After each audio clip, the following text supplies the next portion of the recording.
that we made or that we are still making. Amen. We must make up our mind to get the positive side of life. Whatever that it is, when you discover that the situation is not what you expect, what you are now is not where you want to be. Where you are now is not where you want to be. You must try to do something toward turn the tide.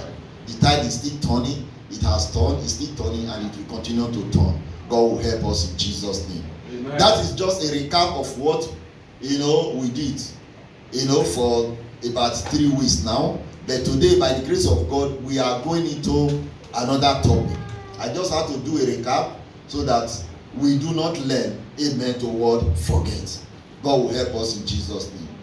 This topic that we are going into this morning, I think we looked at it about 3 or 4 years ago, and I knew the hit I received, all because it's a sensitive issue, and it's something that has to do with all of us.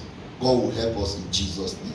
I started that topic in our first service, and there was a lot of questions and contributions, and God does because of the way everybody feels about it. And I want to believe that this second service will not be a different one.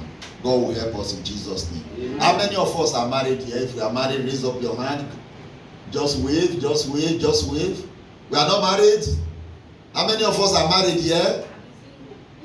God will help you in Jesus' name. How many of us are married here? God will help us. I want to believe that so many of us are married, if not all of us. Amen. We are going to talk about the essence of marriage. I want to start with a question. What is the essence of marriage? Why do we have to marry? Amen. Amen. Why do we have to marry? Can anybody answer that? Why do we have to marry? God will help us. I'm waiting for answer.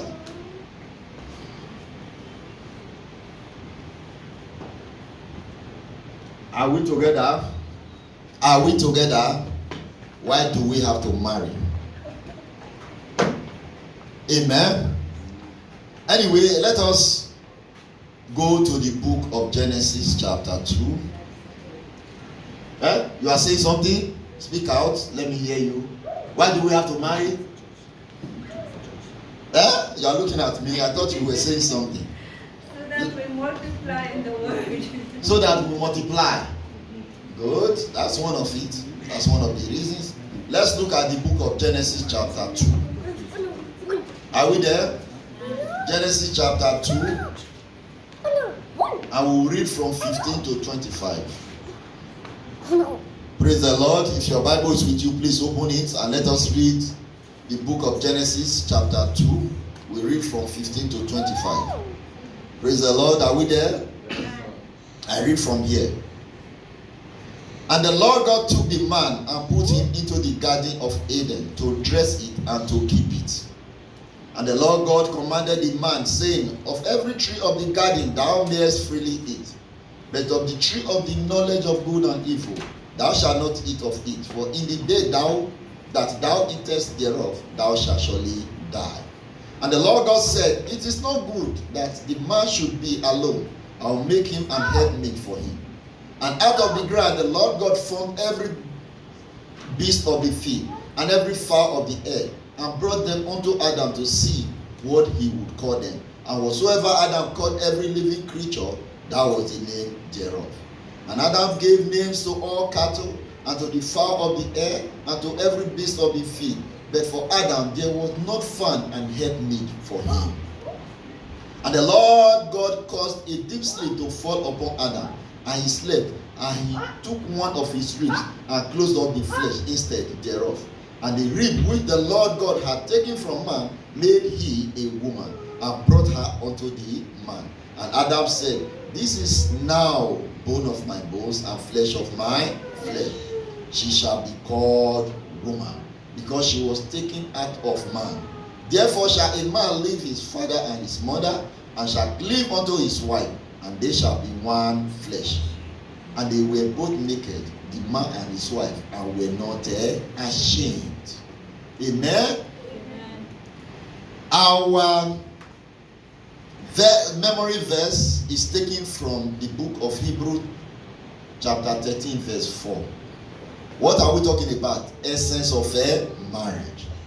And Hebrews 13:4 says, marriage is honorable in all, and the bed undefiled, but whoremongers and adulterers God will judge.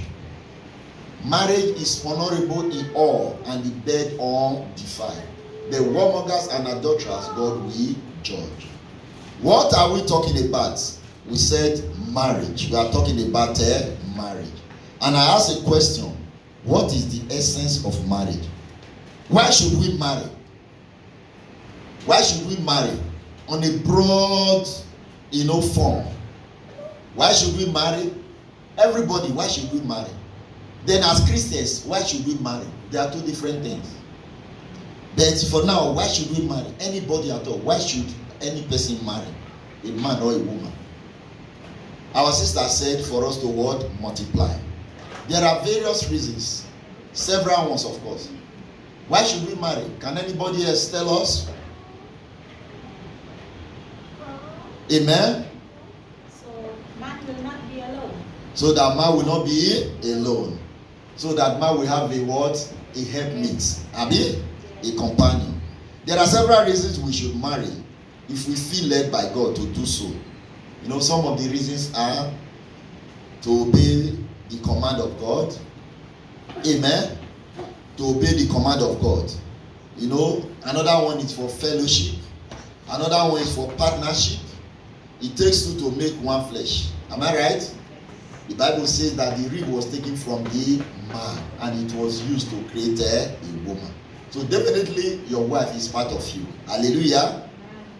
Then to satisfy the sexual and emotional desires that are good, holy and legitimate, but can only be satisfied in a marriage. Yes, sexual desires are supposed to be satisfied through what? Marriage. Amen. Then for the propagation of the human race, according to our sister, for you to multiply, to procreate, to give birth, so that you can create generations, so that the world will continue to grow. Because if you do not marry and have children, there will be a time every other person will die and there will be no one to live on this earth.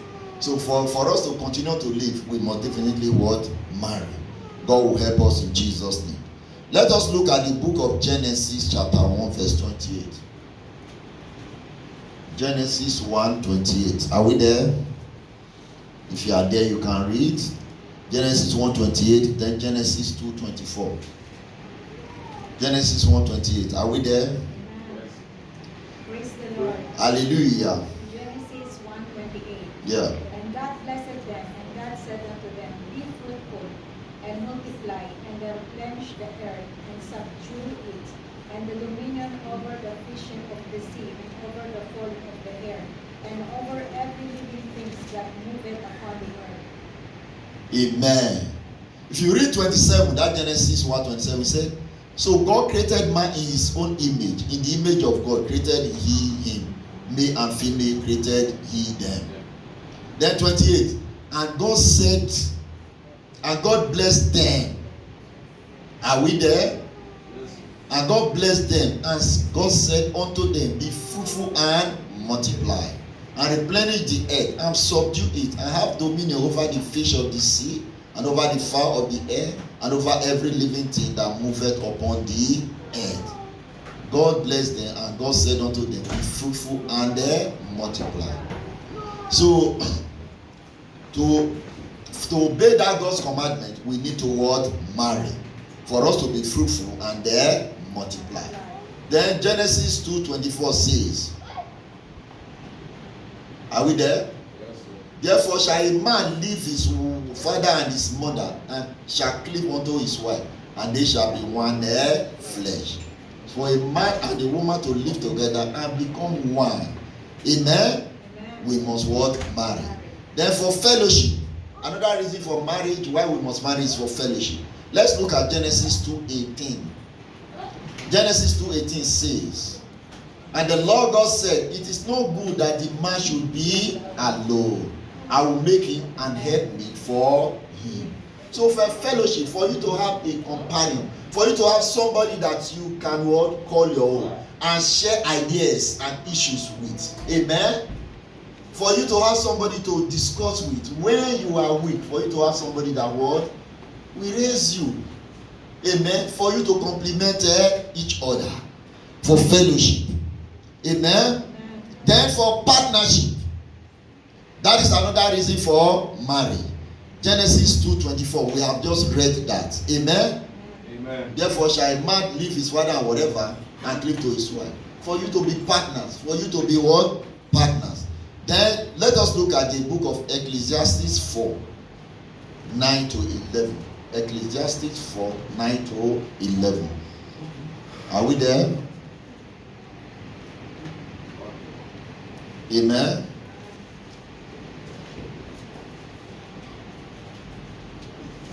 Ecclesiastes 4:9-11. Yeah, are you reading for us? Praise the Lord. Hallelujah. Two are better than one. Good. Because they have good reward for their labor. Good. For if they fall, Can we see the reason why we should marry? Ecclesiastes 4:9 said, two are better than one. Two are better than one. And he said, because they have a good reward for their labor. Hallelujah. Then the next verse said, for if they fall, the one will lift up his fellow. But woe to him that is alone when he falleth, for he had not another to help him up. That's the cause. If you have a wife or a husband, you are supposed to complement each other's words. Amen. Complement each other. Whatever that person is doing, you have to, help him to what? Achieve that result. If he's weak, you are supposed to be strong. If he's falling, you are supposed to what? Raise him. Hallelujah. That is the essence of marriage. And 11 said, and again, if two lie together, then they have heat. But how can one be warm alone? You cannot be warm alone. The Bible says it. If you have a wife, you sleep with your wife, you cuddle yourselves. Amen.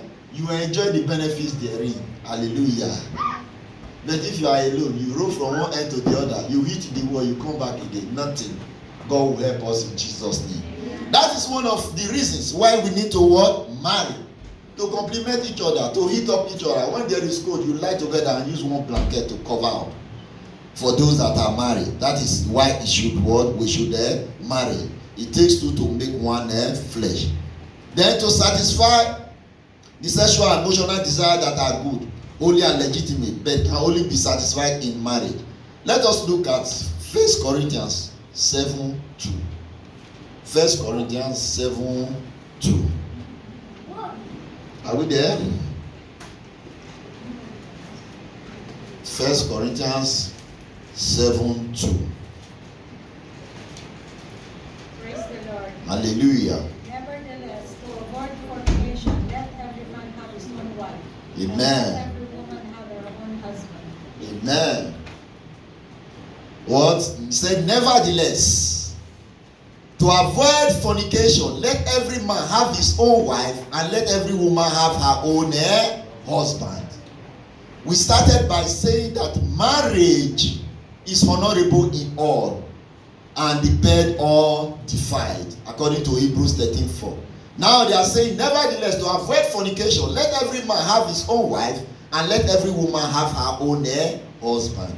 Because it is in marriage that you can have sex, amen, and you will not be guilty.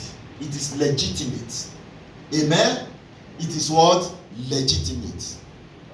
But when you do it outside your marriage, it is a sin, and your conscience will break you. Let us look at the same Corinthians 7:9. What does it say? But if they cannot contain it, let them marry, for it is better to marry than to what? Burn. If you know that your body is burning, amen, amen, instead of it to be involved in fornication, it is good you get what? Married. Amen. That is what the book of 1 Corinthians 7:9 is saying. But if they cannot contain it, if you cannot hold yourself, you better go and marry. And as I said earlier, it is only in marriage that you can do it, and amen, you will be free. Your conscience will not prick you. You will not be feeling guilty. So the Bible is telling us that if you cannot contain it, go and marry. For it is better to marry than to burn. For you to be born inside of you and you cannot take it. Amen. It is better you marry. So marriage, as we said, it is only the place where you can satisfy your sexual and emotional desires without feeling guilty. It is deemed to be holy and legitimate when you are married. If you do that, amen. You satisfy yourself in marriage, and there will be no guilt. Then for the propagation of the human race, that is another one, the essence of marriage, as our sister said, so that the human race can continue. Let us look at Genesis 9:1. Genesis 9:1. Are we there?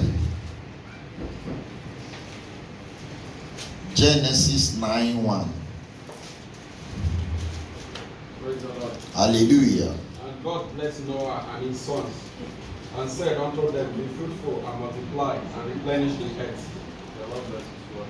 Amen. And God said unto Noah and his sons, and said unto them, Be fruitful and multiply, and replenish the earth.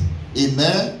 Amen. After the flood. Amen. Amen. When the entire earth was almost cleared off, God has to bless Noah again and his sons, and said unto them, Be fruitful and multiply, and replenish the earth. So the essence of marriage is for the earth to be replenished, so that you can keep the human race going. Hallelujah. So that you can keep the human race going. So these are the reasons why we should marry. But we will have to look at the reasons why we as Christians should marry. Why we should marry is just a general thing, and we have found that in the Bible. But as Christians, why should we marry? That's another thing we will look at. But when we look at it, marriage is the oldest human institution. The oldest human institution. Before the church came up, there was marriage. Before people organized themselves into a civil society, there was a marriage. Before governments were instituted, there was marriage. So marriage is even older than the church, amen, or any human government.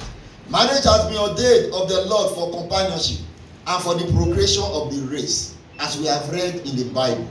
So marriage leads to the establishment of homes for children, where happiness and joy can reign. Although we live in the days of low moral standards, people are looking at marriage, as something that is not necessary. But that is not how it is supposed to be. Amen. We have seen the reasons why we should marry, and these are reasons, amen, that we need to look at, because they are very, very vital. Amen. These days, we don't see marriage as sacred and sacrosanct, and it's not good. Amen. We are living in the days of low moral standards, where marriage vows are easily broken without any words. How do I put it? Without no fear. Thank you. Divorce is here and there. It's a common thing for anybody to just come up these days and say, I want a divorce. That is not how it is supposed to be. God's law and standard do not change. Amen. Any Christian who breaks his marriage vow is playing with fire. If you made that vow and you say you want to marry, you are not supposed to break that vow. But these days, marriage is the essence of marriage, is almost being eroded. People are not seeing it the way it is supposed to be. That is not how it should be. God will help us in Jesus' name. Amen. Let us look at the book of Proverbs chapter 18 verse 22. Can somebody read for us? Proverbs 18:22. Proverbs 18:22.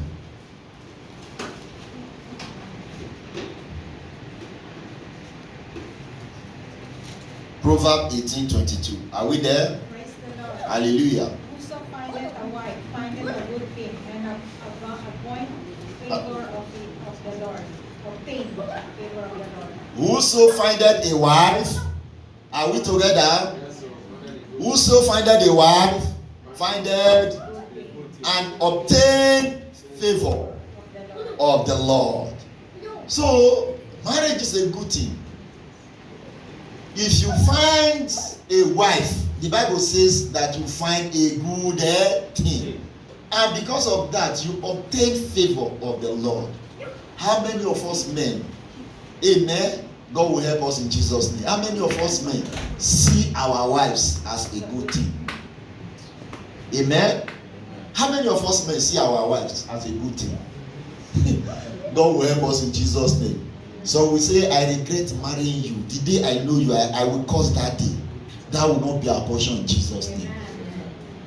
The Bible is telling us that when you find a wife, you find a good thing. And because of that, you will obtain favor. Then why are we now celebrating separation? Why are we now celebrating broken homes? Why are we now celebrating single parenthood? Why are we now celebrating divorce? Hallelujah. Thank God for you. You have gotten out of that marriage. It is freedom for you. God has delivered you. Who told you? Who told you? We are celebrating broken homes. And my sister, it is better you get out of that marriage or you die. Who told you that? Marriage is give and take. Amen? Marriage is give and take. Some of us, all that we have, we bring them into marriage. The man will bring everything into marriage, the woman will bring everything into marriage, and there will be a clash. It is not supposed to be like that. Marriage is give and take. When you live your life the way you are supposed to live it. But when you now go into marriage, that's a separate institution of its own. There are things that you need to look at. There are things that you were doing before that you have to leave behind because of that marriage. For both men and women. Then the things that you feel that can move that marriage to a greater height and make it honorable. These are the things that you should inject into that marriage.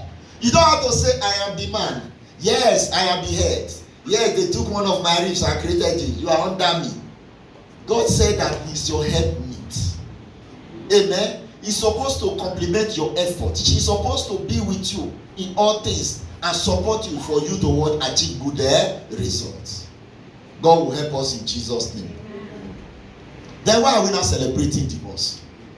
Why are we not celebrating separation?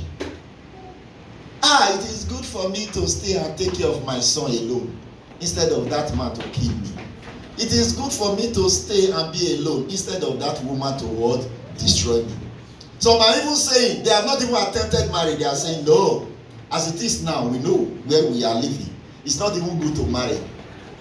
Some they are saying it's not good to marry. But men are marrying men. And women are marrying women.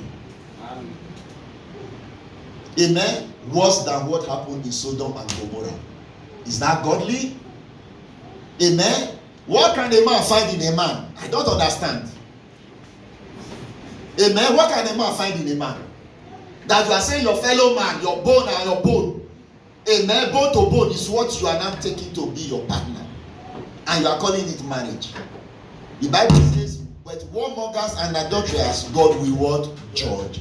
What can a woman find in a woman that you are saying a woman you are getting married to a fellow woman? From the beginning, God made it a man and a woman. As we said earlier, the standard of God do not change. Amen. The standard of God do not change. The Bible that we use here in Israel is the same Bible that we use in America. It's the same Bible that we use in Africa. Amen. Are they different Bibles? Do they have different standards? Then why are we not changing the standards? Some people will say, this is abroad. What is abroad? If we continue like this, in the next years to come, there will be no marriage anymore. Because these days, if your wife cook something and you believe the salt is too much, you say, no, I want a divorce. Amen? If your husband goes out and he comes without something, you say no. The Bible says that a man that cannot take care of his wife is worse than an infidel. It's better for me to walk out of this marriage. Do you know that God created you to complement the effort of that man? Hallelujah. God will help us in Jesus' name. I taught this topic some years back and I received a lot of fire. I know I'm expecting a lot. This is just an introductory part of it. We will talk more about marriage. We will talk more about marriage. And I want to tell you that, as the Bible says, marriage is supposed to be a sweet thing if you follow the principles of what? Marriage. Amen? In marriage, you are supposed to be partners. You are supposed to complement each other's what? Effort. Some of us men, we have ego. If you carry your ego into that marriage, you will destroy it. I am the man. I am the head. I am the man. Do you want to knock down your wife? Amen. If you knock her down, what will happen? God will help us in Jesus' name. When I'm talking, you don't talk. When I'm saying something, don't argue. Amen. All that you should be saying is yes sir, yes sir. What is yes sir? God will help us in Jesus' name. Women, we are very powerful. I'm talking to ourselves now. The women, they have their own. Women, they have their own too. We pray that we will marry our friends. Your wife is supposed to be your friend. Amen. When you marry your friend, you will see how sweet marriage is. If you marry your enemy and call her your wife or your husband, call him your husband, life will be miserable. But it all depends on how you handle the marriage. Hallelujah. Amen. I'm telling you, I love you before we went into marriage. It's a different thing. When you get there, that is when you will know what it is. And there are things that you are supposed to do. There are things that you are not supposed to do. In this teaching, God will help us to see what we can do to make our marriage work. Separation, divorce should not be an option. Amen. Because from the beginning, God made a man and a woman. When Eve gave that apple to Adam, God instructed Adam and said, out of all these things in the garden you eat, but from this particular one do not eat. That the day you eat, that is the day you will die. And at the end of the day, Eve took that thing and gave it to Adam. Adam ate. But did God, when God came, he discovered that they have committed their sin. God's word, God is not a man. His word must surely come to pass. He said the day you will eat from it, that is the day you will die. God was talking about spiritual death. Did they really die? Did they really die? No. They didn't die at that moment, but they died there later. They were not created to die before. Are we together? Do you know what Adam did? He said, what is it that you have done? Adam said, the woman that you gave to me. He was not blaming God. The Bible says that he who findeth a wife findeth a good thing. The woman that you gave to me made me to commit this sin. But God caused them. He didn't say, if so you did this and caused Eve, and said Adam remain in the garden. If it is a man like me and you, that's what we would have done. He said, if you gave this thing to your husband, okay, you go. We don't need you again, go and die. Let the husband remain alone. But God did not do that. He drove both of them out of what? The garden. Why did God do that? Why did God do that? Who can answer? Because they are both one. They are both what? One.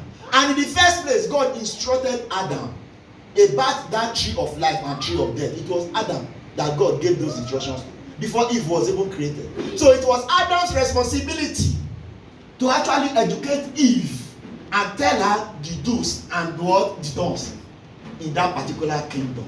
But because he failed to take up his responsibilities, the result should fall back on him. That is how it is. As a head, if you fail to take responsibility, amen. Amen. If you fail to take up your responsibility the way they are supposed to be, you should be able to take the result. You must take responsibility for your wife. You must take responsibility for your children. If you fail to do what you are expected to do. God asked them to go together all because he created them to be one. He took the rib from Adam and created Eve. So they are one. So you cannot separate them. That is to tell you that God is not in support of separation or what? Divorce. Whatever that it is, go and what? Suffer it together. That was it. Hallelujah. But now, why are we now encouraging divorce and separation? They both suffered it together to tell you that God is not in support. But today, we don't even attach any importance to marriage. Marriage is one of the oldest institutions. God will help us and we'll be able to keep our marriages in Jesus' name. Amen. This is where we are going to stop. Amen. This is just, an introductory part of it. And we will look at it. Marriage is a sweet thing if we handle it the way we are supposed to handle it. But it could make, or mar your life depending on how you would handle it. In my marriage, some people will say, I am not enjoying marriage, I am enduring it. You are supposed to enjoy your marriage. Amen. Do you communicate? Do you talk with your husband? Do you talk with your wife? Are you open? That is the question. God will help us in Jesus' name. Do we have questions? Do we have contribution? We are talking about marriage. Let us rub minds. Most of us are married here. Except for some few ones.